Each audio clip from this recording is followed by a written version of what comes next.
ఈ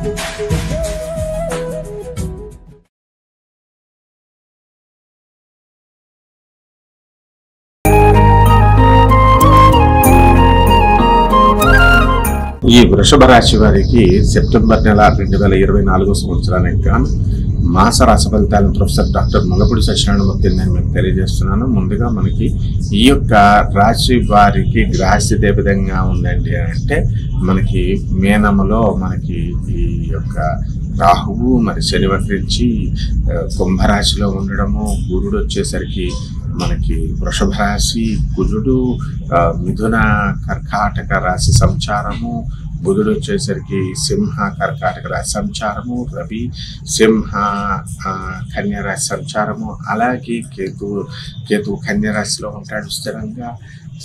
శుక్రుడు వచ్చేసరికి మనకి కన్యా తులరాశి సంచారం జరుగుతుంది. దీనివల్ల వృషభ రాశి వారికి అందరికీ కూడా యథావిధిగా స్వల్ప ధనాదాయము అనేటటువంటిది కలుగుతుంది. కొంచెం మీరు చేసేటటువంటి వృత్తి వ్యాపార ఉద్యోగాలు కాకుండా కొంచెం సైడ్గా మీకు ధనార్జన అనేటటువంటిది రావడానికి జరుగుతుంది.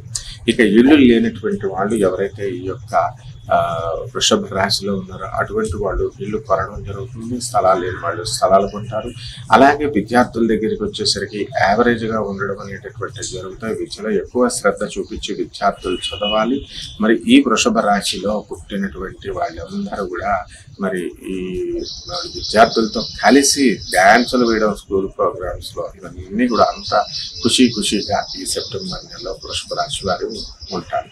అయితే ఈ వృషభ రాశి వారు భార్యాభర్తల మధ్య వివాదాలు ఎవరైతే ఉన్నారో అవన్నీ కూడా వికటించకుండా మామూలుగా యథావిధిగా నార్మల్గా ఉండడం అనేటటువంటిది జరుగుతుంది. మీ జీవిత భాగస్వామి మరి మీ తాను మేనేజ్ చేసుకుంటుందన్నమాట ఈ అన్ని విషయాలు కూడా. అలాగే గవర్నమెంట్ ఉద్యోగస్తులకు వచ్చేసరికి వాళ్ళకి సుపీరియర్ ఆఫీసర్స్ యొక్క ప్రశంసలు మీరు అందుకోవడం జరుగుతుంది. కొలీగ్స్ యొక్క కోఆపరేషను, మరి మీ యొక్క సబార్డినేట్స్ యొక్క మీకు గౌరవాలు ఇవన్నీ కూడా ఇవ్వడం జరుగుతుంది.